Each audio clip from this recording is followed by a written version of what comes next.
Plenário aprecia vários projetos na sessão ordinária desta quarta-feira. Ministério da Saúde inicia em Goiânia o programa de expansão do método contraceptivo com uso de DIU de cobre. Esses são os destaques do Repórter Assembleia, que começa agora.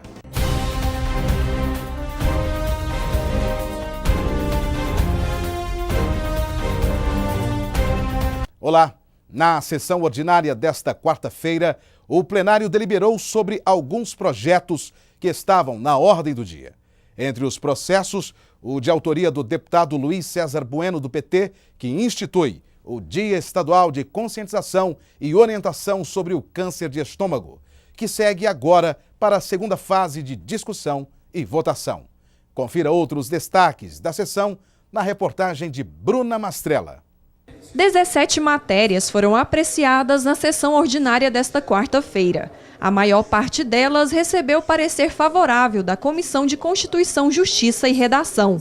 Entre os projetos aprovados preliminarmente está o de autoria do deputado Henrique César, que veda o ingresso de pessoas condenadas por pedofilia e violência doméstica a cargos públicos, tanto efetivos quanto comissionados. Uma pessoa que não tem um equilíbrio emocional para lidar com a sua própria família, um cidadão que tem condição de praticar um crime de pedofilia, agressão à mulher, agressão ao idoso, esse cidadão, na minha concepção, ele não tem condições emocionais de exercer um cargo tão importante, ou qualquer tipo de cargo no Estado. No grande expediente, o PMDBista José Nelto criticou o não pagamento de auxílio alimentação aos professores da rede pública estadual durante o recesso escolar de julho.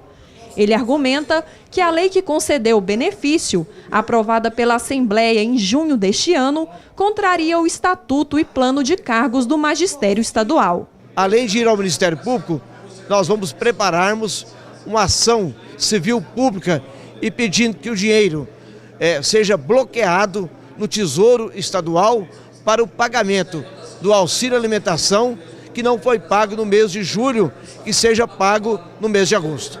O líder do governo, contudo, desqualificou a denúncia do deputado José Nelto. Segundo ele, o auxílio alimentação só deve ser pago durante os meses trabalhados pelo servidor e que essa prática é estendida a todos os órgãos que concedem o benefício. A Secretaria de Educação paga todos os servidores que estão na ativa, que não estão gozando férias. O servidor que está de férias, obviamente, a lei não paga o auxílio alimentação. Não só na educação, mas em qualquer órgão do governo estadual, não se paga o auxílio alimentação no período de gozo de férias do servidor.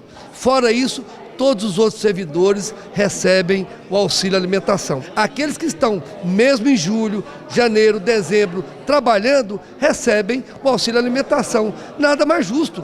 Logo após a sessão, a pedido do deputado Gustavo Seba, foi aberta a reunião da comissão mista. Cerca de 11 projetos foram distribuídos aos parlamentares, entre eles um do Ministério Público Estadual sobre o reajuste do índice anual dos servidores do poder. Também foram entregues à relatoria processos do Executivo referentes a repasse de recursos a entidades públicas. Nós solicitamos para que a gente pudesse distribuir projetos que chegaram à casa da governadoria e que a gente tinha a urgência em distribuir para os parlamentares para que possam relatar, para que a gente dê celeridade a esses projetos que são de extrema relevância para o Estado. Na grande maioria hoje foram transferência de áreas do Estado para alguns municípios e para entidades filantrópicas e também transferência de recursos diretamente para entidades. Nós vimos aqui entidades com transferência de até de R$1,5 milhão para entidades filantrópicas, de apoio a pacientes aqui em Goiânia, de outros municípios, para entidades de apoio a micro e pequenas empresas, também repasses financeiros. Então a gente solicitou a união, inclusive, com a oposição, para que a gente pudesse dar coro e distribuir esses projetos para que possa ser relatado e, posteriormente, apreciado pela Casa. O Ministério da Saúde iniciou em Goiânia o programa de expansão do uso do DIU de cobre, método contraceptivo intrauterino de alta eficácia. Goiânia é a primeira capital do país a pôr em prática em hospitais e maternidades públicas um programa de ampliação do acesso ao DIU de cobre, o dispositivo intrauterino. O método já está disponível em toda a rede pública para qualquer mulher. Mas o programa quer estimular a adesão daquelas que acabaram de dar à luz ou que sofreram um aborto, seja espontâneo ou induzido. O DIU chama atenção por suas inúmeras vantagens. Dentre as principais vantagens do DIU com cobre, é que ele não interfere nos hormônios da mulher, né? Então a paciente não precisa de tomar todos os dias, fazer uso todos os dias, que ele já está lá fazendo o efeito. Ele é de longa duração, reversível, a fertilidade da mulher retorna a partir do momento que o DIU é retirado. Não interfere também, aumentando o risco de trombose, né? Os anticoncepcionais orais estão relacionados ao aumento do risco de trombose. Apesar da alta eficácia contra a gravidez, que chega a 99%, e de provocar poucos efeitos colaterais, a popularização do DIU no Brasil ainda esbarra em alguns mitos. Por isso, apenas 1,5% das mulheres em idade fértil optam por esse método. Existem muitos mitos e preconceitos, né? O principal mito é que o DIU seja abortivo. Ele não existe, então o DIU é um método contraceptivo que impede a fecundação. O dispositivo pode ser usado por qualquer mulher, inclusive as que ainda não são mães. Só há contraindicação para aquelas que estão grávidas, com inflamações nos órgãos reprodutivos, que estejam com doença sexualmente transmissível e que tenham malformação do útero. Apesar da alta eficácia contra a gravidez, ele não evita DSTs. A população brasileira ainda resiste à doação de órgãos, na maioria das vezes devido à falta de informação. E quem precisa e está à espera de doação de órgãos e tecidos fica prejudicado por não ter quem a recorrer. Aqui em Goiás, a Central de Transplantes é que coordena todo o processo de transplantes de rins, coração e medula óssea, além do transplante de córneas, que é o procedimento mais comum. Para se ter uma ideia, somente no ano passado, 778 transplantes deste tipo foram concretizados no estado. E, segundo dados da Associação Brasileira de Transplante de Órgãos, o estado de Goiás ocupa atualmente o 3º lugar no ranking nacional desse tipo de transplante. Lente que envolve o globo ocular, a córnea é um tecido que pode ser danificado por doenças como a ceratocone, patologia que altera a curvatura e causa opacidade na córnea. Em casos como esse, o transplante do tecido pode ser a alternativa mais eficiente. Em Goiás, até junho de 2017, foram realizadas 768 captações de córneas. De acordo com a Central de Transplante de Órgãos do Estado de Goiás, a evolução no número de captação de órgãos e de tecidos se deve à descentralização de equipes multiprofissionais instaladas em hospitais de urgência e emergência, como o APA. Todas essas comissões, elas atuam no dia a dia do hospital, próximo às famílias, né? Então elas têm uma condição maior de dar um acolhimento familiar. E isso é muito bom na hora de realizar uma entrevista, uma oferta de direito àquela família para ela poder doar ou não os órgãos, incluindo aí córneas também, né?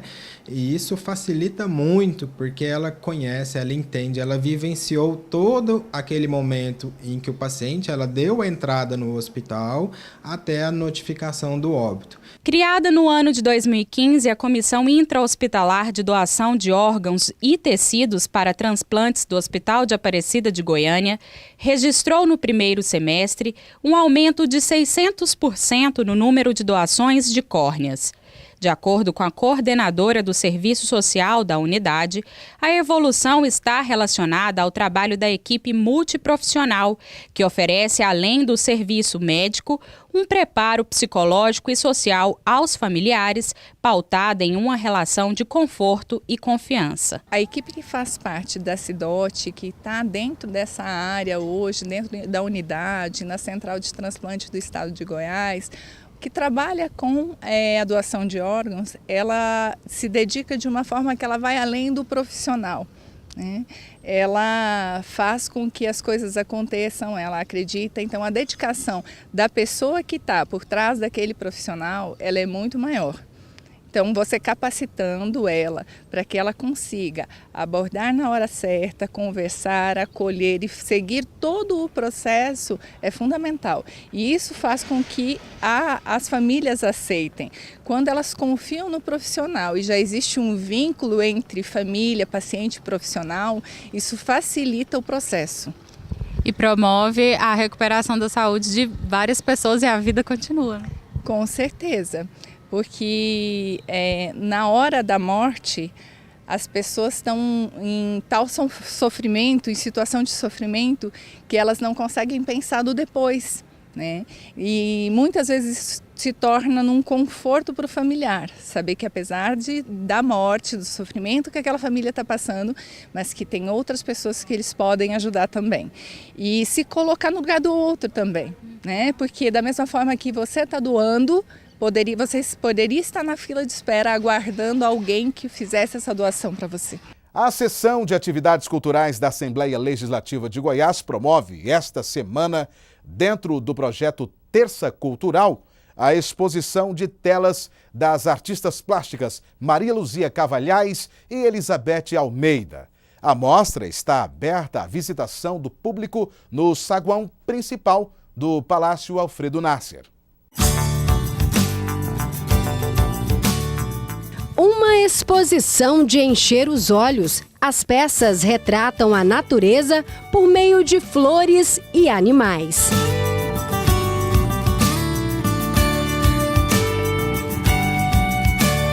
Também pode ser encontrado na mostra quadros com pinturas de casebres, além de objetos como mala e tachos pintados com muita manifestação artística. A exposição é composta com peças das artistas Elizabeth Almeida e Maria Luzia. É uma coisa assim que vem do coração, que você tem que tirar uma tarde ou uma semana assim, eu vou fazer esse trabalho, porque quando você começa é uma coisa do coração. Quando você não termina, você não vai dormir sossegada. As suas peças expressam o quê?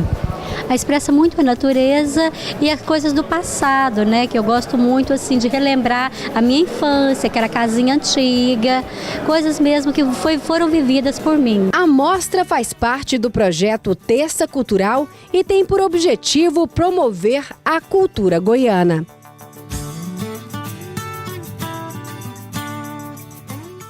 Vale a pena conferir. E esta edição do Repórter Assembleia termina aqui. Até a próxima e continue com a TV Assembleia, sua TV pública com informação e credibilidade.